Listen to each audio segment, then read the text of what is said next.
Here you see the typical definition of the degree unit. It's defined as being, as it says, a central angle of a circle whose rotation is equal to 1/360th of a complete circle. And here's a picture of a 1 degree angle. So where did the 360 part come from? Well, one of the things that we need to encourage you to do to enhance your enjoyment and your overall connection with things in mathematics is use your skills as a Googler, which we all tend to have at this point in our history, and check it out. See what you can find about where a degree came from. Why did that ever get chosen? And I encourage you to do this because you'll see in a few moments another unit of measure that is very logical, and it's not difficult to understand why it came about. But I'm getting ahead of myself. Now, with the degree, are you aware that the degree can be broken down into smaller units of measure? We're used to seeing things like the temperature of our body containing a decimal, 98.6 degrees, but does it have to be in a decimal form? Can you think of settings where you've heard the degree unit of measure broken down not into decimals but into other units of measure? Here you see our typical, or what's considered normal, human body temperature written out in words to emphasize that the 0.6, the 6/10, is in relation to the next whole degree. Now, as soon as you hear me say that, you know that that's obvious, but sometimes what's obvious hasn't really ever come to our mind before, but now we need it to, because there's another setting in which we want to look at 1 degree as being equal to 60 minutes.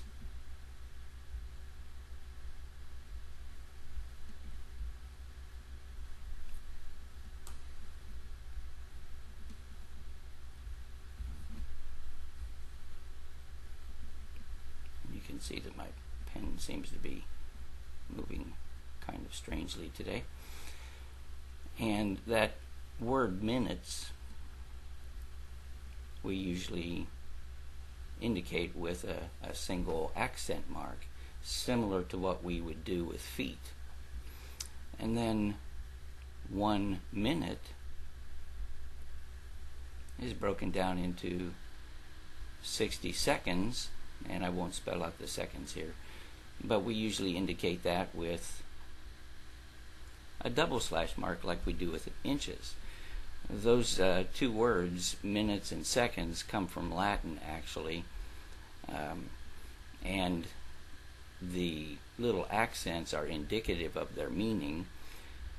The minute comes from partos minutos, which is first parts, and seconds is partos segundos, second parts. They continue to break down beyond that, but for most of us, this is the level of accuracy that we'll need in talking about minutes. So, or this form of breaking it down. So, how do we go from 98.6 degrees to, instead of the 0.6, having minutes and seconds? Well, if we've got 98 whole minutes, or whole degrees, and 6/10 of the next whole degree, then we've got 98 plus 6/10 of 60 minutes, which we can now perform the arithmetic, and we see that we have 98 whole degrees still and 36 minutes.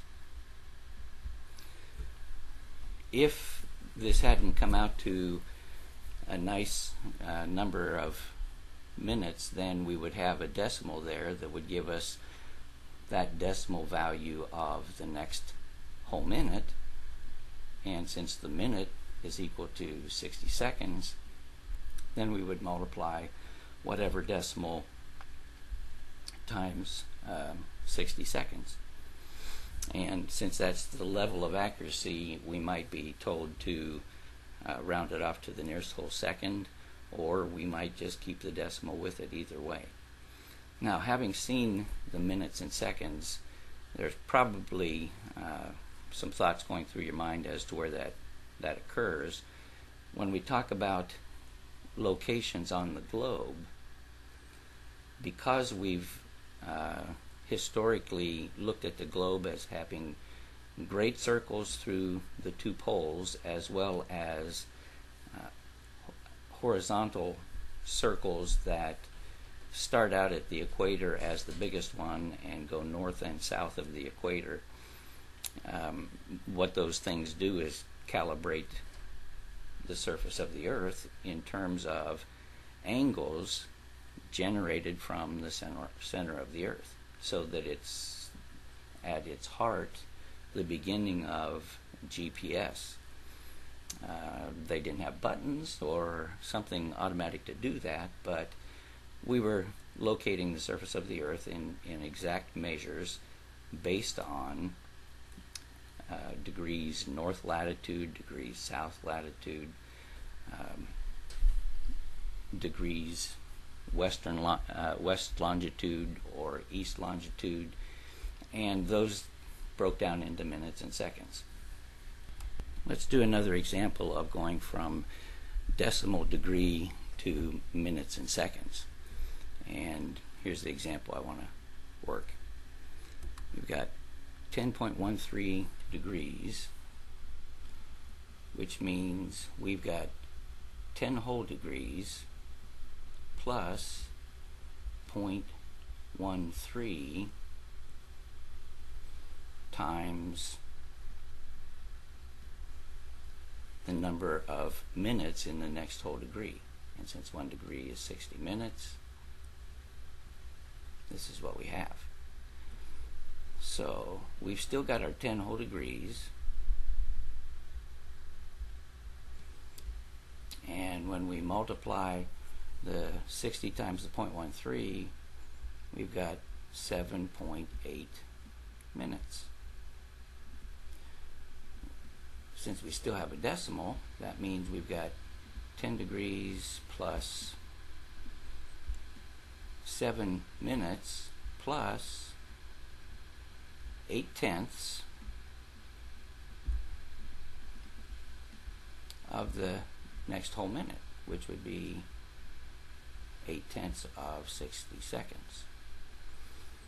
And multiplying that, let me go down below, we get 10 degrees plus 7 minutes plus, and then multiplying the 0.8 times the 60, we get 48 seconds. So going from decimal degree to minutes and seconds just means we're going to break down the next degree into 60 minutes, and if necessary, then the next minute into 60 seconds. And just as with 98.6 degrees, we don't put the plus sign in there between degrees and radian, or degrees and part degrees.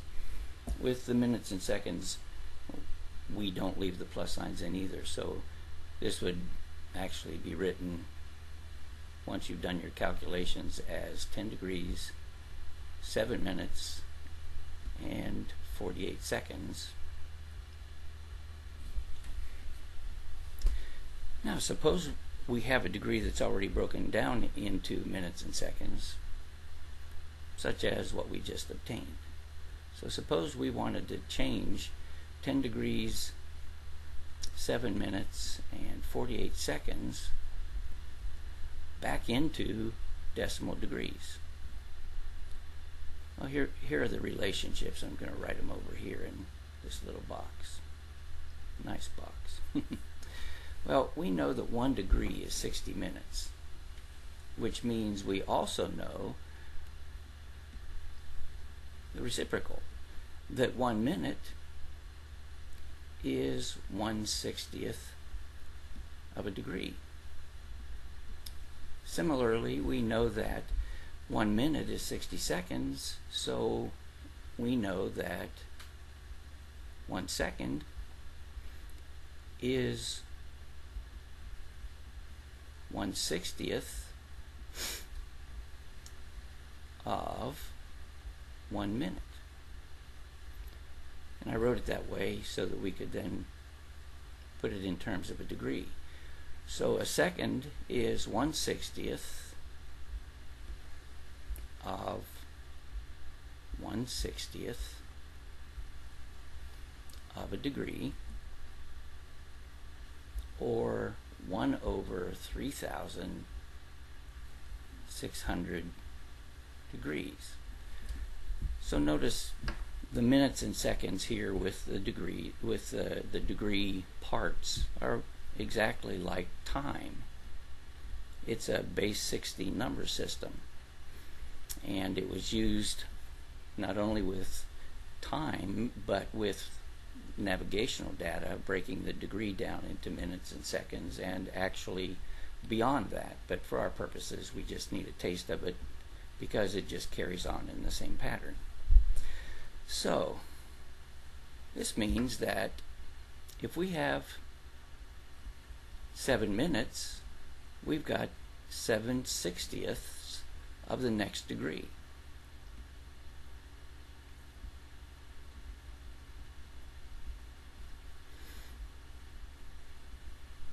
Put a plus sign in there. Plus, if we've got 48 seconds, then we've got 48 3,600ths of a degree. Now at this point, we purists would say, no, don't plug in your calculators yet. Let's go ahead and get a common denominator, add our fractions, and blah, blah, blah. Well, you have that handy-dandy thing that you're going to push the buttons. And if we push the buttons here, and our handy-dandy electronic brain would tell us that we've got 10.13 degrees, just like we knew from where we started. So going from degrees, minutes, and seconds back to decimal degrees is simply reversing the process that we did in going from decimal parts of degrees to minutes and seconds. We're just now using reciprocal relationships. We're going in a reciprocal direction, so to speak.